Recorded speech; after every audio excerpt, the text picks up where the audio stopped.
जय भीम, नमो बुद्धाय साथियों।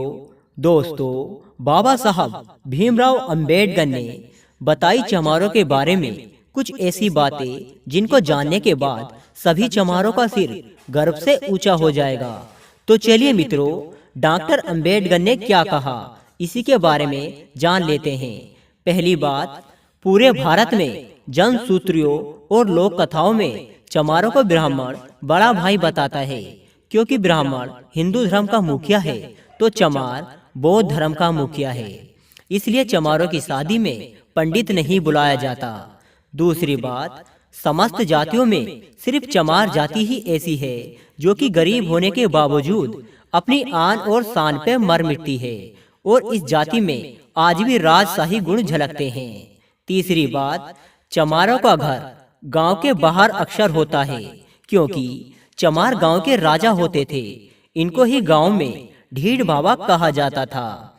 चौथी बात, चमार जाति से बौद्ध धर्म छीनने के बाद उसे धर्मविहीन कर दिया गया था और अछूत इसलिए बना दिया गया कि यह जाति फिर से कहीं बौद्ध धर्म ना खड़ा कर पाए। पांचवी बात, चमार जाति की शिक्षा पर रोक इसलिए लगाई गई थी कि वह अनपढ़ रहेगा तो खुद को चमार अछूत समझेगा, कभी यह नहीं जान पाएगा कि चमार एक राजशाही खून है।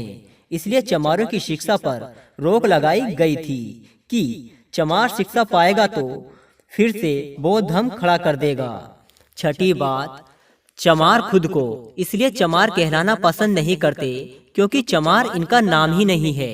इनका नाम तो सूर्यवंशी क्षत्रिय था। इसलिए चमार आज भी खुद को चमार कहने पर भड़क जाते हैं और लड़ाइयाँ हो जाती हैं। सातवीं बात, ब्राह्मणों में जिस तरह शुक्ल शर्मा आदि समर्थक जातियां होती हैं, चमारों की भी समर्थक जातियां थी, जैसे कि कोरी चमार, नोनिया चमार, तांती चमार, दुसाध चमार, पांसी चमार आदि। लेकिन चमारों की सत्ता विलुप्त होने के बाद इन सब में फूट पड़ गई। आठवीं बात, चंद्रगुप्त मौर्य भी चमार थे, लेकिन गोरे और सुंदर थे, जबकि चाणक्य ब्राह्मण थे और काला इसलिए कहावत बन गई थी कि काला भवन गोरा चमार। नवीं बात, जो भी जातियां आर्य नहीं थी तो चमार कहलाती थी, और ऐसा आज भी है, चाहे मौर्य हो या नोनिया या दुसाद या अन्य शूद्र ब्राह्मण, सबको चमार ही कहता है।